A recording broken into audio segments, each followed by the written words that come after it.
Hello and welcome back to the S.H.O.P, the social hub of positivity. I've got this great person with me today who's been making me laugh for absolutely no reason at all. Just, we get to red light fever when you're just about to do an interview and we just started laughing. And hopefully we're going to stop and take this very seriously. We have with us today someone we met only because we were fortunate enough to work alongside Emery Gate and open this beautiful hub of positivity, the social hub, the S.H.O.P in Emery Gate. We met the wonderful Lucy Dowling. Lucy, how are you? I'm very well, thank you. You look very well. And how are you, Ed? I'm very good. I'm all the better for seeing you. You know, people say that, but actually you're one of those people, like Lucia, that you're very positive. You do the hardest job in the world, don't you? Absolutely. You do? No, it's true. We had this conversation, and I say it often, and it should be said more, that being a mother is literally the hardest job in the world. Everything else, by degrees, brain surgery, rocket science, blah, blah, blah, it's just something you can or can't do. Is it necessary? Sometimes it is, but it's essential, the job that you people, who say you people, just women do it. I know that men hopefully get involved in parenting, but generally speaking, it's left up to the women by nature and by nurture and by society, and not enough praise is given. Now, the reason I'm mentioning this and really emphasising it, because you and Lucia are particularly productive artists. We are. You are. Most of the time. Well, probably Lucia slightly more than I am, because I'm torn, as you said, between motherhood and trying to create, and I think it's a fairly common issue with that's found with artists, who, obviously have the role at home to, doing the school pickups, doing the laundry, doing the food shops, moving your gran from A to B, settling in homes, all the admin, all that kind of stuff. And somewhere in there, you just want to try and be creative. And I think it's actually, becoming increasingly harder to do that because of, the pressures that are put on mums today.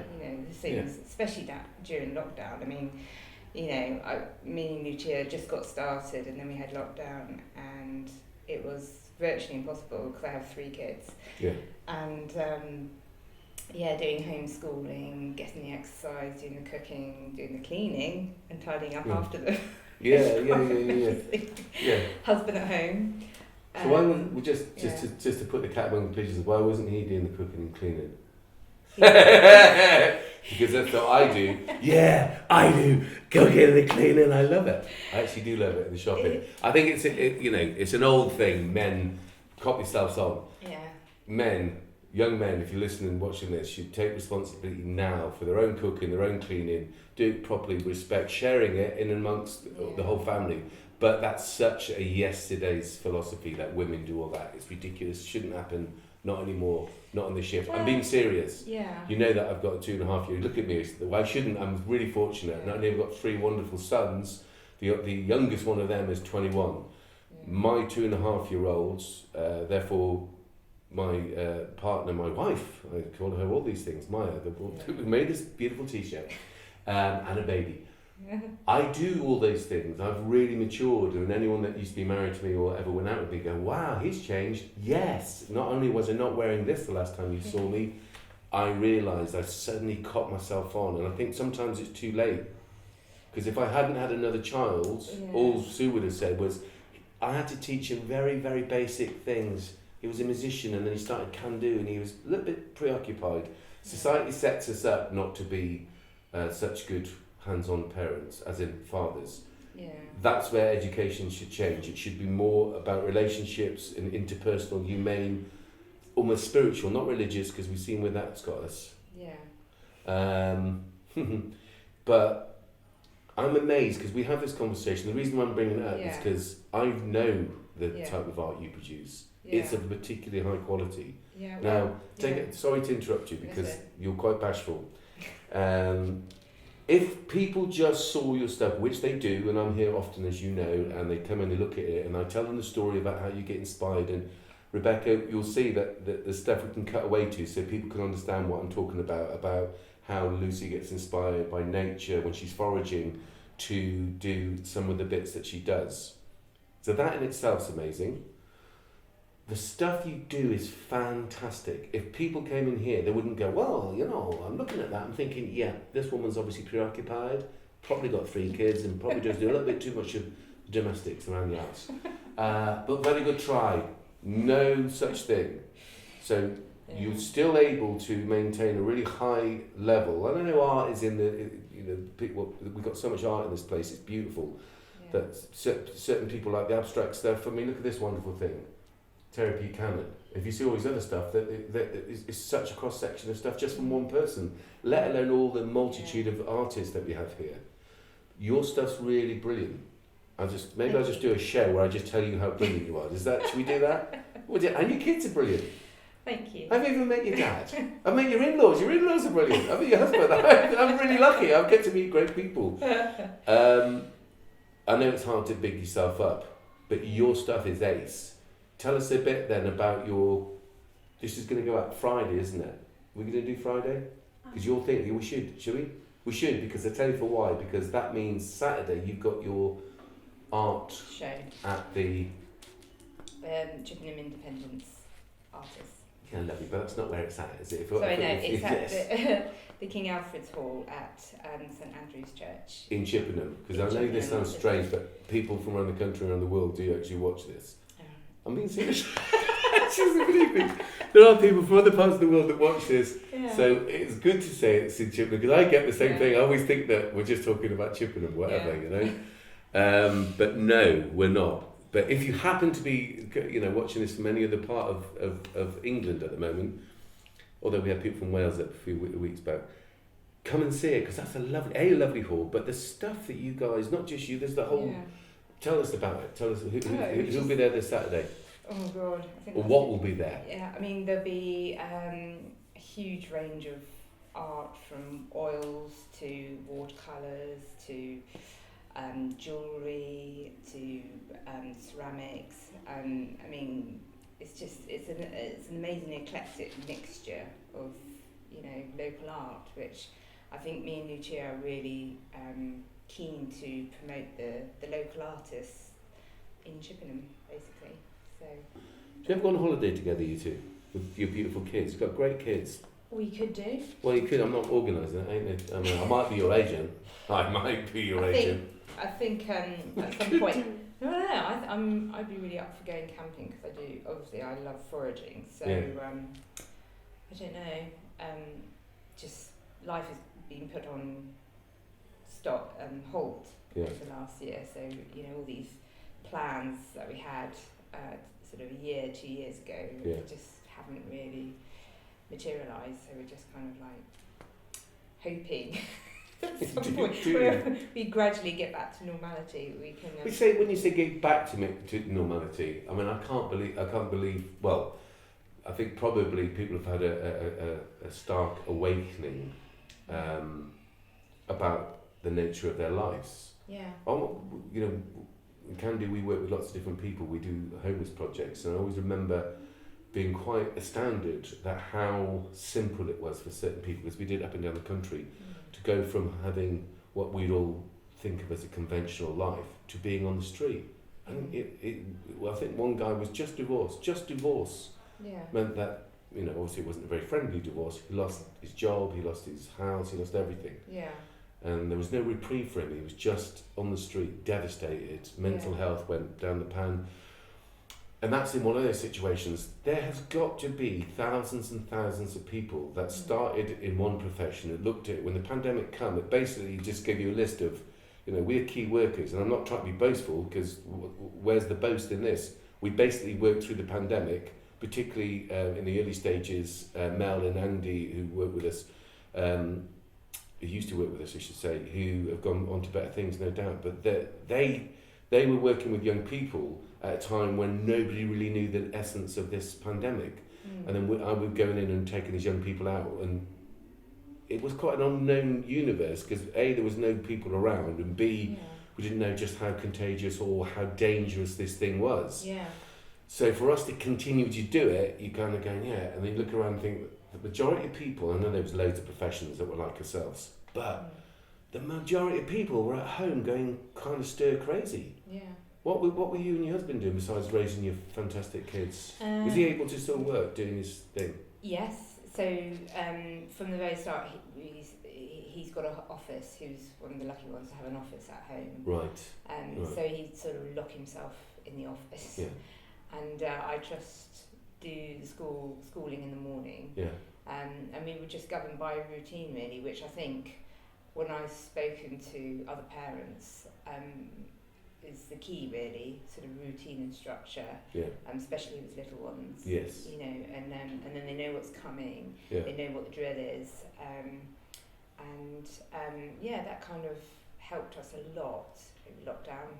You know, morning we do our maths, and then we do our English, which was So my husband, before he started work, he would do the maths with Daniel, my son, because I'm pretty much maths illiterate, and I'm not just saying that lightly. No, I'm pretty bad as well. So he's an investment banker, so he's quite hot on maths. So he would do the maths with Daniel and Poppy, and I could just about do reception maths, with Penny. Yeah. So I would do that with her. So we got the maths out of the way, and then it would be, English projects, whatever. We'd go on to Seesaw, which Ivy Lane was providing work through Seesaw. And we'd log on and see what everybody had been given for that day. And it was nice, actually, being able to see what they were doing in the curriculum at that particular point, and being involved with it. It was actually quite rewarding, and in the afternoon I was able to take them for walks, and we do foraging, did a lot of foraging. Yeah, is that when it came into its own for you, or had you been interested? No, I've been interested for a couple of years, actually, doing a couple of foraging courses around the country, and just getting more and more involved and inspired by, the wild herbs that grow around us, and what's edible and what's not. Important. And just inspired by the mushrooms, and it was just, what sort of mushrooms? Me and Chris, we went on our anniversary with this guy.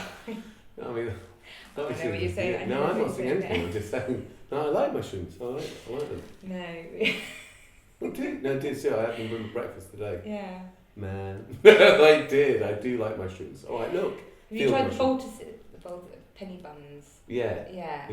They're amazing, and I can just about now, without a shadow of a doubt, identify a penny bun at Bolter's. Well, that's kind of helpful. Thank you. There's me thinking, can't wait to go foraging with you. We could cook out there, and now you can just about just distinguish between some sort of toaster that will kill us and my lunch. I think I'm more interested in drawing things than actually eating them. But I did go for a midnight forage with some friends, which was quite naughty because there were 3 of us and there should have been only 2. But, was Dominic Cummings one of them? No, he wasn't. Was Nat Hancock?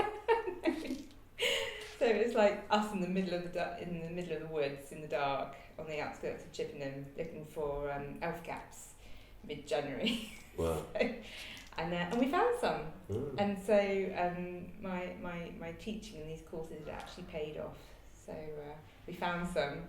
My friends were very dubious. They're like, "Oh, you meant to stay away from red mushrooms," and things. I'm like, no, these are totally edible. So took them home and cooked them.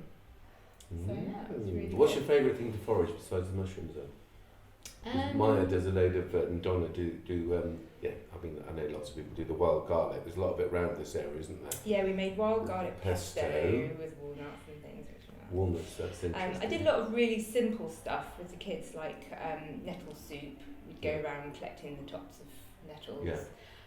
Daisies you can eat, so we Yeah. made a lot of daisy salads and things like that. Hogweed, we harvest. Dandelions as well. It's good. Yeah, dandelions. Yeah. By the way, I've let my whole garden grow, and had someone come and saw it the other day. They thought because Myra was away for a while. I said no, I've left it like that for biodiversity. That we've got hedgehogs, so it needs all these things, and we've got loads of birds. Yeah. Again, and he looked at me, he's like totally incredulous. It's like I said, I swear, I used to be really conventional and just like, oh, I've got to go out and look, the grass is slightly. It's like, what the hell? When did we get into that sort of mentality? There's so much amazing nature and biodiversity in your garden if you're lucky enough to have a garden, and I do feel very fortunate. So I'm not boasting because it's not very big, but it's also beautiful. Well, our garden is completely and utterly overgrown. Yeah, but for who? Do you know what I mean? But it's good for us. Well, this is it. The actual thing is, we've done nature ourselves. It's our habitat. We're just actively destroying it on a day-to-day basis. We are actually moronic as a species. We're one of the only species that actively destroys its habitat. Yeah. Just look at HS2. I mean, this is just like gobshitery. Well, I have noticed. Carbinery. I have noticed around Chippenham a lot of verges and so on being left to grow wild. I think people are getting more and more savvy. Yeah, I mean, absolutely. But it's token gesture. I mean, forget about Priti Patel and what was he saying? Token politics. Disgrace that she is. There was an article in the paper the other week saying about the fact that where the Bridge Centre used to be, the community centre, right? We used to use more than the youth service, and with great wide expanse of people, and it's no longer there. It's a car park, and they've left their wild flowers grow, as if that is somehow compensated for the fact that they have totally knocked down a resource that, particularly during the pandemic, we could have used. Without having to hire the Rotary Hall. Bless the Rotarians, and they've been great supporters, and us having to apply in the middle of the pandemic for funds.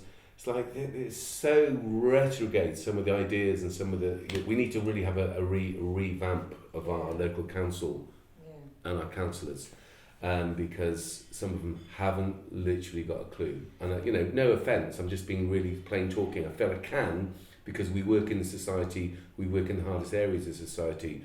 And a big element of that is the health and wealth of our communities and the biodiversity around it. And they're destroying it left, right and centre. It's kind of only because we've got a railroad and a motorway. If Chippenham didn't have those things, it would be just left to rot. There's no doubt about it. It's some appalling ideas. And there's property developers just selling off. And the county council, I don't know what they think they're doing really. They've invented this new idea, it's called council housing, where they are building houses on county farms. Another bad idea. Yeah. But back to foraging, back to being in touch with nature, back to overgrown gardens. Yeah.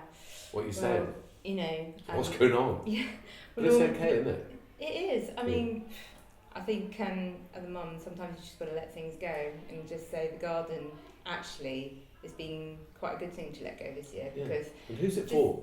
It's for the kids. Exactly, and so they are in nature. You're lucky to have a spur. And they're going to pull things up anyway. And throw things. It might as well be a weed. Yeah, totally. And what's a weed? But a plant that's not in the right place. Exactly. I like it. Yeah. My husband will say, "Oh, the weeds," and I'm like, "Is it though? Yeah. Is it a weed?" But this is what I'm talking about. Convention. They have this sort of these norms and social norms inculcated, like we accept that there's a royal family. They literally have no other characteristics other than they've been born. No disrespect to them as individuals, Andrew, but I'm talking about the idea that somehow people say, oh, they work really hard. They literally do nothing. They do nothing but cut ribbons, wave, make up speeches that were probably written for them, knight people, talk shite to people, They do nothing, and then they're at the races all the time. It's like, right, that's a bad idea in itself. That's just ridiculous that we have really poor, homeless people, and these people who do nothing for a living, owning all this property, or not owning it, but I suppose it's owned by us. but that we all then have the convention of we have to keep our gardens in a certain way, and but for who? Who's going to come around and go, well, I'm sorry, you're going to have to leave. You've got weeds in your garden. Yeah. It's a strange, do you not think, an unnecessary pressure we put on ourselves? I don't know, I think it's, keeping up with the Joneses. Yeah, do you live next door to the Joneses? Oh yeah, definitely. Do you know what I'm saying? That's what we're made to think. So the Joneses next door are trying to keep up with you. Well, they're not now. They're looking, oh my God, they've got weeds. Oh, I thought they were such a nice family until I saw their biodiversity. Oh my goodness. No, but it's... unnecessary. Especially, look, the most important thing to you is what? The kids' Oh, well-being. thank God, my God, imagine having said that. Exactly. Exactly. So the pressures that put on families, but particularly mothers. Yeah. It's like, oh my goodness, we need to stop that. As a society, we need to our schools need to change. As I've said before many times, I'm not blaming teachers or head teachers. They're amazing people trying to do their best with what they're given. And what they're given is little resources, too many young people in the classrooms, not enough teaching assistants, etc., etc. And the whole philosophy of education is the wrong way around. What is the use of maths and English to a young person that has no emotional understanding of or interrelationships, how to communicate? They can't talk about their mental health issues. They have no real understanding of how relationships work. We've got it all the way wrong, all the way wrong. So the idea then that you have women that are continually put in a situation where they're expected to do all the work. They're expected to do all the work at home. They're expected to raise their kids. It's like ridiculous. We need to raise them together collectively. Yeah. And that's why we need to collaborate as a community. And not valuing our mothers is a really retrograde thing as well. And we've done it for centuries, and I don't know what it is, and different cultures do it. Some cultures make women walk behind them. Some, we didn't have the vote for women until 1900 and whatever it was. What was it? Got to be 20s, isn't it? Some ridiculous thing. Yeah. I don't even know if they had it then. 30s I might have been. Oh, we should look at that. Find out. It's important. I don't know why I'm just battling on. Because I remember when I first met you, and I saw your art, and then I saw you with your whole rook of children, and I was thinking, oh my God, this is amazing. And you just battling through, and you just come through. We just come out of, that was April, that we just came out of lockdown for the third or fourth, I can't remember, third time, whatever it is these times. Well, I think it's important to maintain something that's important to you. Yeah. Because obviously you're showing your children, that it is important to do something for yourself. Yes. And follow, your skills and develop them, and it's an important lesson, I think. Definitely, but particularly because of the pandemic, did you think that your creativity helped you on a mental health level get through? Yeah, I mean, I think taking the kids out and showing them, what's edible and what's not. Yeah. And, but you then take some of those shapes, don't you, into your art, which we'll see. Yeah. Rebecca, right there. We'll do some close-ups of some of Lucy's beautiful jewellery as well. Yeah. Well, I think I did a bit, not very much, but a bit on the workbench, and they were fascinated. They wanted to come and see, me soldering and creating a piece of jewellery from scratch. And they were genuinely curious. It's that beauty of that curiosity at that age. It's like, wow, I mean, they want to go, and it's like, you can't just left. You're doing workshops here, and thank you for doing it, the Mental Health Week, the workshops, and I had a go and I loved it. And it's that tactile thing, particularly when you're doing your pottery aspects of it, but you combine that with silversmithing. Yes. I think that's quite incredible. You just do yourself down.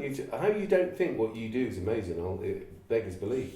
It's kind of using different mediums and sort of combining different skills. Yeah.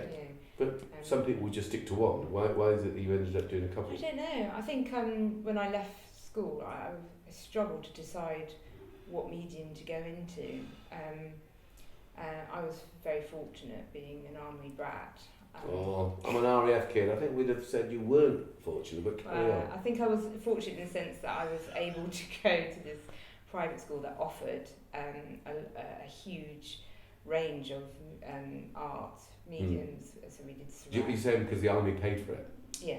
Because the military paid sometimes. Yeah. Was it boarding school then? Yeah. Crikey, Yeah. that bit's not right though. I don't like that. No. I just didn't know it's not right. It's just, well, look at Boris Johnson. It's fundamentally not a good thing to take children. We work with loads of kids in care and you say, it's different. Well, we did eventually have to pay. Well, my dad. I'm not about the paying. Yeah. Oh no, I'm not about the paying. I'm about the separation from your parents. Yeah. I think that's actually fundamentally not a right thing. No other species would do it. I'm going to have some kids and then I'm going to give them to some strangers to raise. That's just crazy. I mean, in an emergency situation, yes. In a social service scenario, yes, I get it. I understand it. You go with foster parents, but it is not a good thing. And anyone that's watched this that went to boarding school, a lot of them will have that sort of the anxiety, just like the prisons. When I worked in prisons, the whole thing. That's why Boris Johnson's like he is, because he was sent away. There's attachment issues. If I'm making you feel uncomfortable, just say whoo whoo like that. Give me a sign. Well, fortunately for me, it wasn't very long at all. It wasn't long. No, because my dad retired. Oh, I see. And then, Yeah. No. Okay, well, you're saying fortunately for me. So, did you like the fact that you were at boarding school? Well, I became a day girl. So, Yeah. Okay, so you went to the same school. Yeah, I get it. I get But what it. I'm That's saying actually, is, yeah. you know, I You had had the opportunity I had because the of the nature of the opportunity school. we did ceramics, textiles, jewellery, Mm. woodwork. Oh, yeah, I get it. Screen printing. Yeah. I mean, they did everything, Yeah. and it was. So I came out and I was a bit almost overwhelmed. I was like, oh, you know, what to do. Yeah. And so and then I went to CIAD, the Kent Institute of Art and Design in Maidstone, where I did a foundation. And again, they teach you lots of different skills and mediums and things. So it was a real sort of like, where do I want to hone my skills? Yeah. You know. But I ended up at Birmingham School of Jewellery, and Really? yeah, Wow. so I did a 3-year BA there, and I absolutely loved every minute. I thought it was brilliant. And Whereabouts in Birmingham do you live? it was up at the Jewellery Quarter. Oh yeah, actually, yeah. No, I had friends in Ireland actually whose cousin used to have a place in that jewellers there. Yeah. O'Shea's. Yeah. Are they still there? I wonder. Tony O'Shea, if I'm not mistaken. Yeah, but it was. Where did you live? I only say that because Sue, the mother of my boys, worked for a company, and I partly did sometimes when I was not doing music I'm in trying to prisons. remember and stuff. now. It was like 20 years ago. I'm trying to desperately remember the name of the place where we lived. Do you know? It was only 10 minutes up the road, but sort of near Broad Street area.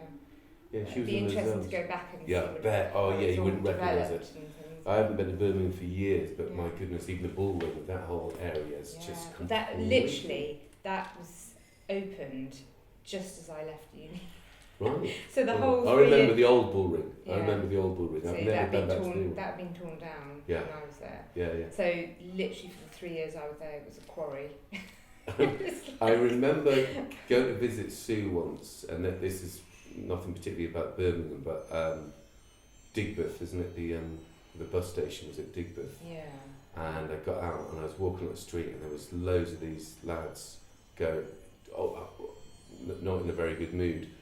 And I thought to myself, for one of the only times, wow, I hope there's some coppers around here because there's loads of them. Yeah. They look like they're going to kill anyone that comes by. Yeah. Well, they were attacking a police station. And that's not funny in any sense. I don't agree with people attacking police stations in case we get carried away. I was like, I hope there's some police around here. I looked across the road. All there is, they're hiding in the police station. These lads are attacking the police station, which meant that they weren't interested in me. So bless the police. But yeah, bless the police that walked on. It's one of my fondest memories. Yeah. Not from Birmingham. But no, I've had some good times up there. Yeah. Well, I didn't know that. I didn't know you'd been to Birmingham. I've been to Birmingham, but you studied there. So after that, what did you do? So after that, came home and tried to make jewellery myself and sell it. It was quite a struggle at that time. I found the transition from university to coming out quite tricky. Yeah. Had lots of stuff going on at home, and I ended up doing my jewellery alongside working in a pub for a long time. Whereabouts? Maidstone. Oh, right. Back in Kent. Yeah. So I did that for a bit. And then I worked in a jewellery shop in Tenterden part-time whilst making jewellery. So I've kind of kept my jewellery making for a long time afterwards. And then I got a job with a company up in London designing costume jewellery, which I wasn't such a fan of, purely because it was a commercial based company, and it was for monsoon and your Ashley. Oh, right. I mean, it was an amazing experience, and it was interesting working there. It was Long Island. That was it. Oh yeah. Yeah. It was quite an interesting company, but. Yes, Well, I suppose you get to know your options then, don't you, if you want to continue doing that. Yeah. And it's obviously your departure from that type of what you do now. Yeah. It's totally organic what you do now, isn't it? It's very natural and beautiful. Going from boxes and boxes of plastic beads to going back and being truly creative. Yeah. You know, taking a piece of inspiration and working with it. Yeah. And, very unique. I've never seen stuff like yours. Not that not that I go around to jewellery fairs but I have seen a bit of jewellery in my time, and I was actually fascinated the first time, and then even more so because I thought, wow, that looks really like natural shapes and what have you, and then I found out it was. So that's quite a beautiful combination of your. Which came first? Was it? I suppose your jewellery. When you were making jewellery, and then you're combining your pottery and your jewellery. If you call it pottery, I don't know what you call it when you ceramics. Porcelain, of course it is porcelain. The inspiration, did you do your foraging course and all that sort of stuff and then combine, wait a minute, or were you just interested in natural form before? Yeah, it started off, after my youngest Penny, and she just started sleeping through the night, so I was getting my energy back. And I actually felt a bit coherent, didn't need quite so much coffee during the day.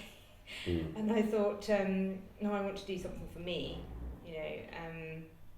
so I thought, I love nature and I'm quite interested with herbs, and I'll go and do a foraging course. So I went off and did this foraging course, which I'll look up the name of it. I can't remember off the top of my head, but they're fantastic. Are they local to Chippenham? Yeah. Salisbury way. Yeah, but I mean, they not run Kent, isn't it? No, it's a guy called Joe. I'll find out his name, but he fantastic, absolutely brilliant. And you go. I did a survival weekend. That's great. Where you go along, and it was purely for self-confidence reasons, and where you go away on your own, and you're in this wood, and they show you how to make a shelter, a bothy, out of twigs and ferns and stuff. And I remember just making this thing and feeling really chuffed, and then they said, right, you go to sleep in it. And I was on my own. Obviously there were other people in the woods as well, but you're kind of slightly isolated in your own little bit. And I thought, this is actually quite scary. In the dark, in the woods, on my own. And but it was great. It was quite soulful, actually. You really got to grips with, because for years, because my oldest is 9 and Penny at the time was quite young, and it'd been years since I've actually done anything like that on my own. So it was quite scary, and it was a bit like, but it was exhilarating, feeling all those kind of emotions and stuff. And on that course they did foraging, and I just found it absolutely fascinating. Just seeing, they taught you about wild sorrel, you know. Yeah. And you tried a bit and it was really tangy lemon. And pig nuts. And we were there digging up pig nuts, you know, and I was like, wow, this is amazing. Have you ever heard of a pig nut, you know? And why do they not sell these in Sainsbury's? And probably doing Waitrose. Yeah. And it was just fantastic. I thoroughly enjoyed myself. And and then I came home and it was back to the grindstone, and I thought, how am I going to move forward with this? And I thought, well, I definitely want to get back into my jewellery, so I want to try and find a medium that's I can put down and pick up, you know, as and when. And I found a course up at the Brewery Arts in Cirencester, run by a lady, Abigail Leach, who's fantastic, and her ceramics is local to here. Abigail Leach, what's that name ring a bell? She lives locally in Chippenham. And she... oh, I know why though. Archibald Leach, isn't that the name of... a jeweller. No, Gregory Peck, not Gregory Peck. What's his name? The actor. Oh, okay. His real name's Archibald Leach. He's from Bristol, but he went to America. Oh, come on, I could look at you, Rebecca, and say, you know about acting? Well, it's not Gregory Peck, it is, oh, come on, brown hair. Anyway, carry on, Leach. Anyway, so I went and did a ceramics course with her, and I started making beads and things, and doing impressions of herbs on the ceramic, on the porcelain. And again, absolutely loved it. Just so excited to be back in with doing something creative and connected to jewellery. And I thought, well, this is it. I can combine my foraging and all that side of things with porcelain, and then bring in an element of silver, precious metals in later. And it all just sort of came together, but it is a challenge trying to, you know, because with jewellery, you know, you've got your pickling tank, which is full of acid, you know, you've got your torch, which, you know, with your oxyacetylene tank, and various sharp implements and saws and stuff, so it's not always child friendly. Wow. So we try and keep it very separate from the children. No, that's good. We try, but sometimes we just have 12 kids. They pop in and go, oh, can I have a but no, they've been really good actually. But yeah, you've got to have that headspace to sit there and have at least 2 or 3 hours, you know, undisturbed creative time, which as a mum is really hard, you know. Yeah. Because mine are 5, 7, and 9. You know. Yeah. Mum, can I have this? Mum, can I have that? And it's just they just need your attention all the time. Of course, absolutely. Yeah, and you don't want to not give it as well. Of course, so, that's it. But and our society's developed that we think that somehow we can either leave them with little miniature screens and they just get on with it, or that we don't honour mothers enough to understand that you should have the support, the time and energy. Like for instance, if a woman is doing whatever job, whatever money she's being paid in that job, it should be how much she's paid when she's not doing the job, when she's raising. Yeah. No, I mean, I used to do childminding when I was in London. Yeah. And no, I'm not about childminder. I'm about a mother that keeps the child at home, that was working whatever job. Yeah. You then take maternity leave. Whatever you were earning, you should be paid by the state continually, because that's what your financial value was because of your profession. Yeah. But the value as a mother is way more than any profession. Yeah. It's the most essential thing. Trust me, I worked with loads and loads of children over the years, lots of them over the years, and some of them in care. And if we don't give the right appropriate attention to our children, like you were just talking about, they can, for whatever reason, develop all sorts of challenges which aren't good for them and aren't good for society. So if we were really being strategic in our planning, legislating for what we need, how big each classroom should be, how schools should operate, how society, what resources there should be, one of those things should be about how we value mothers, and we just don't do it. We can give all sorts of buffoons lots of money for doing nothing.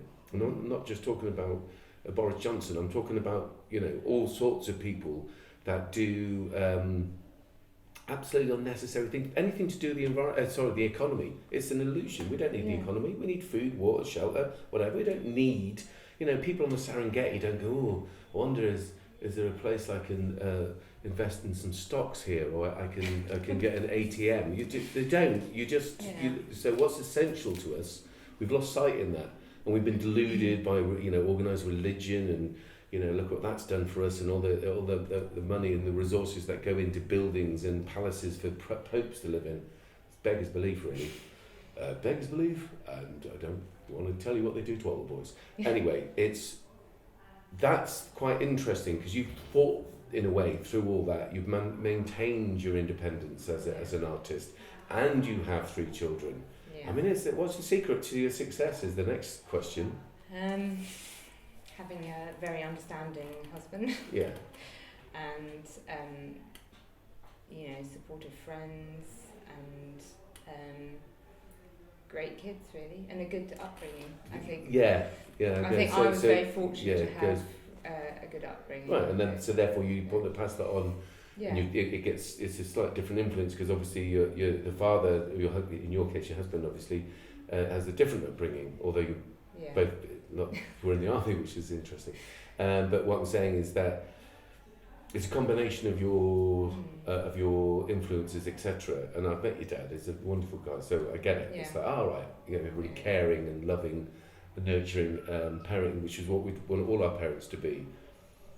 And good friends. They go to a lovely school, don't they? Go to Ivy Lane, that's a lovely little school. Yeah. So that's good. They've got a great little hope there. Absolutely fantastic. And it's a good little community school. Yeah. And your art, and then all your art, because again, there's loads of artists in Chippenham, and we're lucky to have them. Well, but not all of them, like yourselves, actually go to the trouble of hiring a hall, doing art shows, art exhibitions, or arts and crafts. I think a lot of artists, especially during lockdown, sort of really struggled, as I did, to do any art at all. I mean, me and Lucia started this before the pandemic, and as soon as we were all into lockdown, that was it. There was no way I was getting any work done. It was crazy. But I didn't really resent it, because it just, I had that time with my kids, and it was a special time. I think that should happen really every year. Yeah. Every year there should be 8 weeks in the middle. I'm serious. Well, listen, it's quite obvious. As a one-off. No, but no. I know what you're saying. That you don't, right. But the idea that people don't get caught in that ridiculous idea of working for the 2-week holiday or the 3-week holiday, whatever they get. A pension which invariably gets squandered by the investment companies that lose all the money, because the economy, that whole stock exchange thing is a joke, and it's unnecessary, and it's caused lots of poverty. It's just absurd. It's ridiculous. That we have pensions is ridiculous. Private pensions, I don't dig it. I don't get it. It's mild corruption. The important things, the really essential things, are not to do with any of them. They're the quality of relationships, so that because quite obviously, look, loads of people survived a pandemic. No thanks to the government. I have to say that absolutely abhorrent. They should be arrested and serious corporate manslaughter. But let alone the promotion of racism. They're awful people. I bless them. I mean, they don't mean to be, I'm sure. I think they think they're really clever, but they're really not. But the idea that the values of our society, that we could survive, sorry, is the fly here. I don't know if you brought that fly in or I brought that fly in, but that fly is bugging me. That there is a society that we could all have that amount of time off to reconnect with our families and our community and do useful things together, and then go back to what you might call the grindstone. Yeah. I think it's feasible. Oh my God, the economy. It's like, forget the economy, everyone. Yeah. If for whatever reason, because of the pandemic, we couldn't ship things in from abroad, we couldn't have deliveries. Look at Brexit. We'd have to grow all our food here. We'd forage. We'd forage, but we'd have to grow all our food. That's why we need county farms. That's why we can't have unnecessary building of houses or distributor roads. Property developers. No, thank you. The value. So what I'm saying is actually, if we reconstructed society, we would say people just can't work in aimless, meaningless jobs. And I'm not just talking about the royals. I'm saying meaningless, aimless jobs, making crap, making things that don't last, or made of plastic, made of this, made of that, useless, useful, not useful at all, not spiritual, not emotionally uplifting, worth nothing in true value, intrinsic value, creates mental health problems, creates distances in families. We need to orientate ourselves around each other and supporting each other, and obviously mothers, but our children and all our young people going up to adulthood. We've got it so badly wrong. Yeah. But I kind of like the way you do it. Because I've observed obviously that your kids come in here and I see them quite a bit now. I love that. It's interesting. It's a good stop off. Well, yes, I mean on that's the route home. Yeah, but you wouldn't necessarily have to come, would you? It's great that you do. That's it. That happens a lot at the weekend. Actually, people bring their kids. Well, they miss out because we haven't got family nearby or anything. So we've got to make friends and make the use of our local kind of resources and things. Yeah. I think they just love coming to. We'll meet you. Bless them. I love them coming in. We're going to see Ed today. Oh, they're so sweet. But they do. It's interesting because they do actually, and particularly on Saturdays and weekends when people bring children in and we do music with them. I love it. Yeah. Well, Daniel loves ukulele. Yeah. And over lockdown I started learning the guitar. Yeah, with that day when you jammed with me, I love that. Well, I was just, I wanted to prove to myself that I could actually learn something new, a new skill. Yeah. And it was great, DJ Harmon, he's been teaching us online all the way through lockdown, and just about making progress now. So. I thought you did all right. Didn't you do a Look at the Stars? What's that band? Look at the Stars. Oh my God, you're going to ask me about what's music the band? Rebecca, I'm looking at you as a young person that might have some information. I think DJ's been very patient with me, and he actually he thinks it's hysterical. He'll come out with a band, and I'll look at him blankly, and he'll just go, oh. Yeah. No, who's the band that did Yellow? Chris Martin. I can't think of anything today. I couldn't think of it. Well, nothing. Don't look at me. I've got baby brain. But yeah, baby brain's doing really well. You're really creative. What was the song? Remember you played it here. What was the song? Was it Green Eyes? No, it wasn't Green Eyes. Yeah, I know Green Eyes. Yeah. From Coldplay. Thank you. Yeah, that's Coldplay. what I was trying to say. Coldplay. Yeah, Coldplay. Yeah. No, you did, and you're progressing with that. So that's brilliant. So that's come through lockdown as well. Learning a new skill happens to be an instrument. Yeah. Your children are very creative. They love it. We talked to your dad yesterday, and he's just playing on this, the cajon, as some of our music therapists say. Yes, and having the piano when people just come and play the piano. It's amazing. I love it. What are your plans? I know you're going on holiday soon. Big plans? Anything? Art exhibitions? I know you've got the monthly second weekend of every month. Second weekend of every month on Saturdays. Yeah. So we alternate between art and craft. Yeah. Just getting all the local artists and crafters involved, and just trying to publicise as much as possible at the moment. I've been up to that. Remember I came up and saw. Yeah. I think it's fantastic. Yeah. And they're all local, are they? Those people? Maybe bar one or two. Well, you tell me where they're from, and I'll tell you if I want to boo. Go on, give me an idea. Well, they're certainly local to Wiltshire. Yeah. I don't think we've had anyone outside of Wiltshire.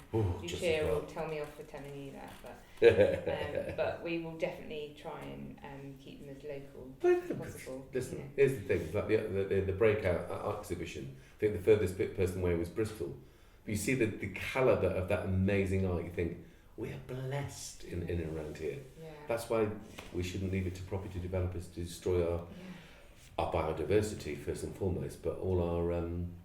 The problem is I work in society, I work in communities. That's why I get affronted when councillors or anyone do their old party political rubbish and they have no idea what they're talking about. They are just led by someone else's agenda. I'm talking from the perspective of having worked in and around communities in all sorts of ways, but just in Can-Do for the last 24 years. And it's appalling, the big holes in our society. And I look at it and think, right, well, what we have to do, what we need to do on a local level is not be exclusive and not be competitive. We should work together, collaborate on all sorts of levels, and look on a local level how to legislate for ourselves. We don't need county councils. We definitely don't need national governments. We need people with an emotional vested interest. It's important, I think, that if you work for the town council, that you live in Chippenham. I also think that about teachers. I think they should live in the locality. I know a lot of them don't want to but I think if you work for the local council and you're getting paid the big bucks, then you go and live somewhere else. You're taking the money out of our economy. You're buying a house somewhere else. You're investing in it. You're paying all those things, and you come in here creaming it. All the decisions you make, good, bad, or indifferent, and particularly bad sometimes in this particular instance, you go home and forget about it. That's not good. I think you have to have an emotional, enlightened, vested self-interest. So the decisions that you make affect you and your family as well. If you've got families, if you haven't got families, then bless you. But we need to recalibrate society. I think that what you've been doing through the pandemic is amazing. You probably felt yourself, oh my God, but you not only raised 3 amazing children, and you've done all your foraging, you've done your art, you've maintained a family, you've educated, but you've also learned a new skill, and I think that's amazing. I think, to be honest, I'm being honest, it was more sanity reasons. But this is my point. That's why Can-Do Arts exists. Use all the arts to look at real, fundamental, emotional, deeply emotional and mental health issues. That's it. So when anyone comes at me and they go, oh, he does, like, are you kidding? We deal with hardest people all the time. You idiots are making really crap decisions based on no knowledge and then having to go at me because I call you out for it. So, I'm impressed, really impressed. And I thank you for coming and sharing this stuff because I love it. Yeah. Yeah. Do you want to dance? No. Yeah. You're not allowed to dance, you know that? Huh? You're not allowed to dance. Oh, are you? Are we? I don't know if you're allowed to dance. I don't normally dance. You should see me, I'm rubbish. Anything else you want to say before we go? They can come into the shop in Emery Gate, can't they, and see your stuff all the time? Yeah, you can come to Emery Gate. And when you're about, they get to look at you doing your work. That's great. You're going to have a little look at that, aren't you, now? Yeah. That's great. Yeah. We won't put it on this Friday, we'll put it on next Friday if that's okay. Excellent. Is that okay? Cool. And then everyone just look out online, and we advertise it all the time. We Lucia's stuff on our Facebook. Your art thing at Wild Creations. Yeah, it's good, man. Lucy's Wild Creations. Yeah, I love it. Anything else you want to say? Just I think it's fantastic what you're doing here with this art space and getting the community involved, and having a lot of the kids that you work with coming in and out, seeing the work, and they love it, man. They're really inspired by you. I have to say that goes both ways. Yeah, yeah. So obviously we do it quite deliberately. To me, I love seeing them coming in and out and they can't believe it. Doing stuff. And with Tom Mallard and Riverbank Studios, we've got the studio downstairs. So we've got all those young people we don't normally work with. Yeah, so Tom Mallard's working with us at Can-Do during the day. Yeah. Then in the after school, we get young people we've never met coming here because we're doing a film about coercive relationships. Right. So meeting kiddies from the different schools and going, oh right, they wouldn't know, they wouldn't necessarily get an into Can-Do Arts and all the stuff that we do, all the big movies we make, films that go on television and stuff. So it's quite an eye opener for them. And here we are together with you people. So our lot are coming in, and then they're seeing your stuff and getting like, we wouldn't be able to show them that at Can-Do at our other place. Yeah, yeah. So it goes both ways. Yeah, yeah. It's real lovely. I thank you for that. That's right. Right, now we shall dance. Thank you, Rebecca, yet again. Lucy Dowling, everyone. Come and see her stuff in Can Do. If not at King Alfred's Hall. If not online. If not, I can't help you. Thank you. At the S.H.O.P, social hub of positivity. Thank you. Well done, Tyrone Mings.